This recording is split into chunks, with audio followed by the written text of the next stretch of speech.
အားလုံးမင်္ဂလာပါဗျာကျွန်တော်ကျော်စိုးပါပြည်ပမီဒီယာဖြစ်ပါတယ်ဗျာဒီကနေ့ဇူလိုင်လ20ရက်နေ့ဖြစ်ပါတယ်ကျွန်တော်သတင်းရိုက်ကူးနေတဲ့အချိန်က9နာရီအချိန်ဖြစ်ပါတယ်လက်ရှိကျွန်တော်သတင်းရိုက်ကူးနေတဲ့အချိန်မှာပဲ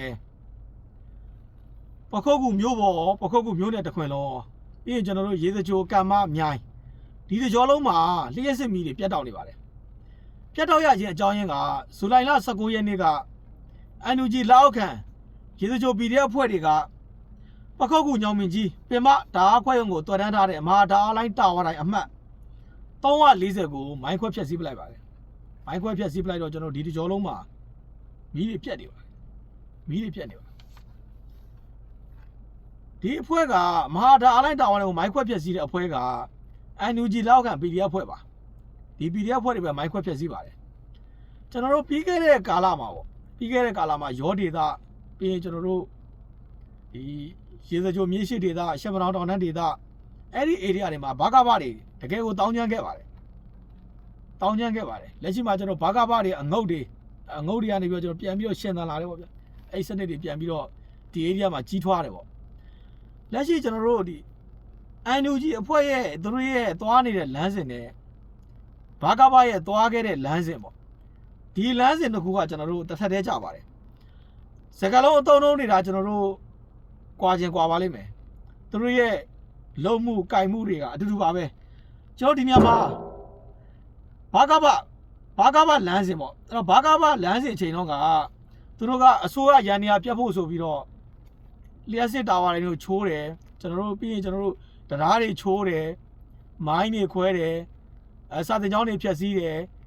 ကြီးတဲ့စီကန်းတွေဖျက်ဆီးတယ်ပြီးရင်ကျွန်တော်အစိုးရဝန်ထမ်းတွေပေါ့နိုင်ငံဝန်ထမ်းတွေကိုဖမ်းဆီးတပ်ဖြတ်တယ်နိုင်ငံဝန်ထမ်းတွေရဲ့မိသားစုတွေဖမ်းဆီးတပ်ဖြတ်တယ်ဒါကျွန်တော်တို့ဘာကဘရဲ့လမ်းစဉ်လက်ရှိမှာဒီ NUG ရဲ့လမ်းစဉ်ကြတော့လဲ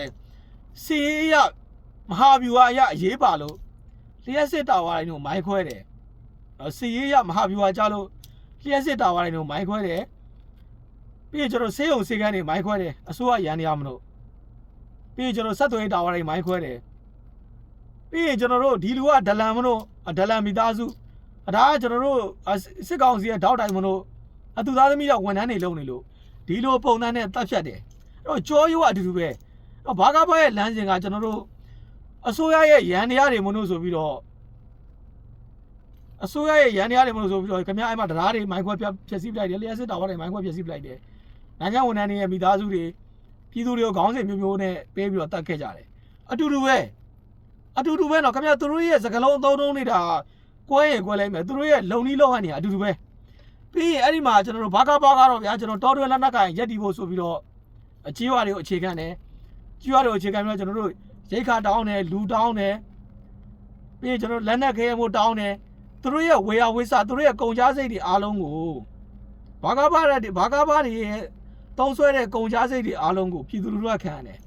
အဲ့ချိန်တော့ဘာကဘာကကျွန်တော်တော်တွင်ရက်တီမှုဆိုပြီးတော့သူတို့ရည်ရွယ်ချက်နဲ့သူတို့ကတော့ကျွန်တော်ရက်ထဲရွာထဲမှာအခြေမပြုဘူး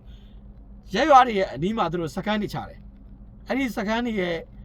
မှာရှိရဲကျွန်တော်တို့စားရေးကားတွေပြီးရင်ကျွန်တော်တို့လက်နက်ခဲယမ်းကြည်ဖို့စားတဲ့အရာတွေအားလုံးကိုဒီဒေသမှာရှိရဲပြည်သူလူထုကခံရတယ်အဲ့တော့နွားတွေတော့ပိုးရတယ်ဝက်တွေတော့ပိုးရတယ်နောက်ဆုံးဗျာခင်ဗျာသူတို့ရဲ့လင်ကိစ္စအတွက်အဲ့ဒီဒေသမှာရှိတဲ့အမျိုးသမီးငယ်တွေပါသွားပြီးတော့ပို့ရတယ်ဒါတွေရှိခဲ့တယ်လက်ရှိကျွန်တော်တို့ဒီ PDF ကြတော့လဲ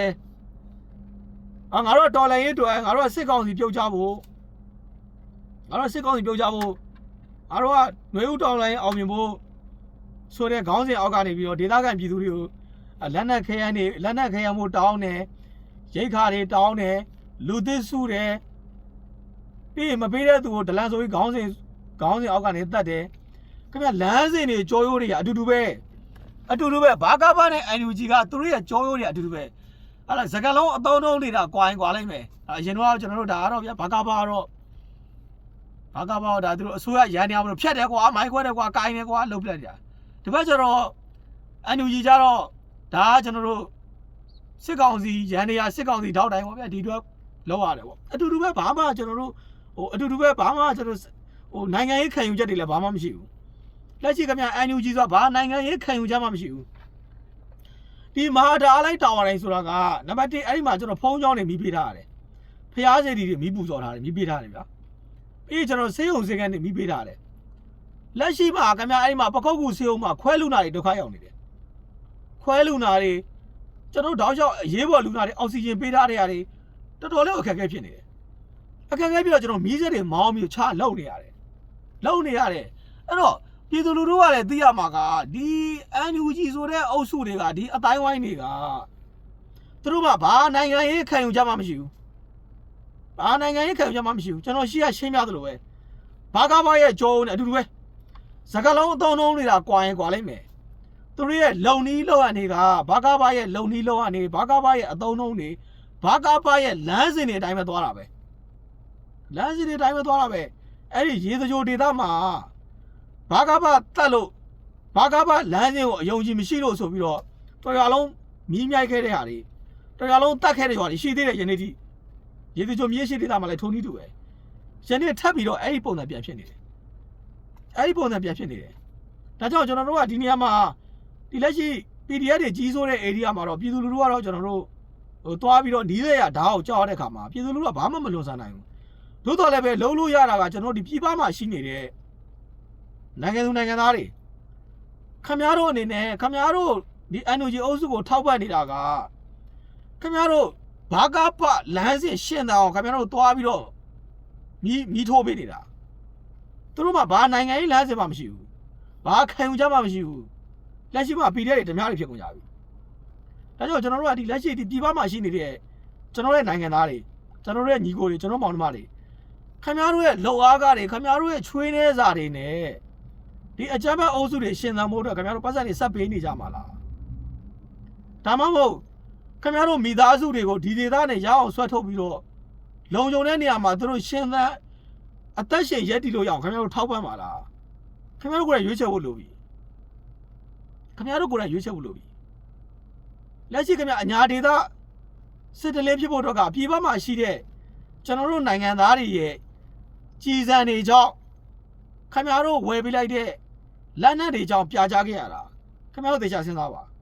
ခင်ဗျားတို့ထောက်ပံ့နေတဲ့အဖွဲ့တွေကဘာလမ်းစဉ်မှလည်းမရှိဘူးဘာနိုင်ငံရေးခံယူချက်မှလည်းမရှိဘူးသူတို့ဘာများကောင်းတာဘာလုပ်လဲလက်ရှိကျွန်တော်ရှေ့ကတင်ပြခဲ့သလိုပဲNUGရဲ့လမ်းစဉ်ကဘာကဘာရဲ့လမ်းစဉ်ပဲအဲ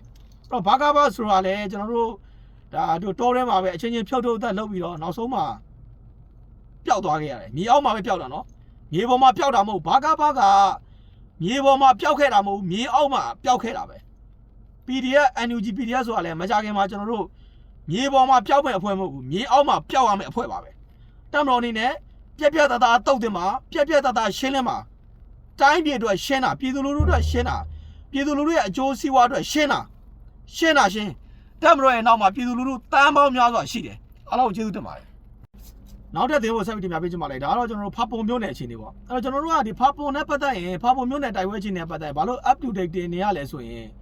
ဖာပုံမျိုးနယ်ကဒီ KNU အတွက်လည်းအရေးပါသလိုတမတော်နိုင်ငံတော်အတွက်လည်းအရန်အရေးကြီးတယ်ဖာပုံမျိုးနယ်က KNU အတွက်အသက်တမျှအရေးကြီးသလိ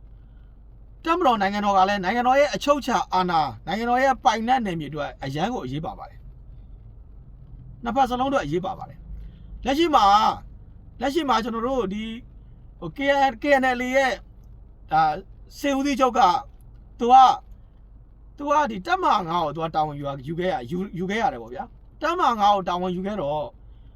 ့လက်ရှိမှာသူကသူ့ရဲ့လက်ထက်မှာသူKNL ရဲ့စေဦးစီးချုပ်လက်ထက်မှာဖာပုံကိုသူအရာတိုင်းမဲ့ဆိုပြီးတော့သူကကြွေးကြော်ခဲ့တယ်သူတို့ရဲ့ဒီဘိုးအလုံးမှုဆောင်အစည်းအဝေးမှာသူကြွေးကြော်ခဲ့တယ်သူရအောင်တိုက်မယ်ပေါ့အဲ့ဒီရဲ့ရှေ့မှာဆိုရင်ဒီဖာပုံမှာသူတို့ရဲ့လိုအပ်တဲ့တက်အင်အားကိုဖြည့်ဖို့အတွက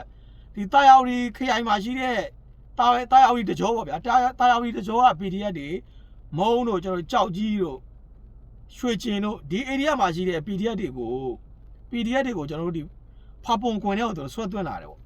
အဓိကတော့မြိုင်ကြီးမှုဂရိုင်းဒီဖာပုံပေါ့ဒီလမ်းမိုင်းသူတို့အပြေးဝထိချုပ်ရေးပေါ့အပြေးဝထိချုပ်ရေးအတွက်သူတို့ရဲ့အင်အားတွေထပ်ဖြည့်လာတယ်ပေါ့ထို့အတူပါပဲထပ်ပြီးတော့သူတို့ဒီတပ်မခွန်ပေါ့တပ်မခွန်မှာရှိတဲ့သူတို့ရဲ့အင်အားစုတွေကထပ်ပြီးတော့ကျွန်တော်ထပ်ထည့်တယ်ဒီဖာပုံကွင်ထဲကိုထပ်ထည့်တယ်ပေါ့ထပ်ထည့်တော့ဘာဖြစ်လဲဆိုတော့ပြီးခဲ့တဲ့ရက်ကဒီတပ်မခွန်အဖွဲ့ပေါ့ဗျာတပ်မခွန်အဖွဲ့စကန်ချတဲ့နေရာကိုတပ်မတော်က လေချောင်းကနေပြီးတော့အုပ်လိုက်ကျွန်တော်တို့လေရင်အုပ်လိုက်ပြန်ပြီးတော့အဲ့နေရာကိုဘုံကျဲရှင်းလင်းလိုက်တယ်ဘုံကျဲရှင်းလင်းလိုက်တော့ဒီသူတို့ရဲ့ခေါင်းပေါင်းပေါ့ဗျာသူတို့ရဲ့ခေါင်းပေါင်းအပါဝင်တက်မာခွင်ရဲ့ခေါင်းပေါင်းတော့သူရဲ့ခေါင်းကြီးပိုင်းတွေလစ်သွားတယ်လစ်သွားတော့အဲ့မှာဘာဆက်ဖြစ်လဲဆိုတော့ဒီတက်မာ9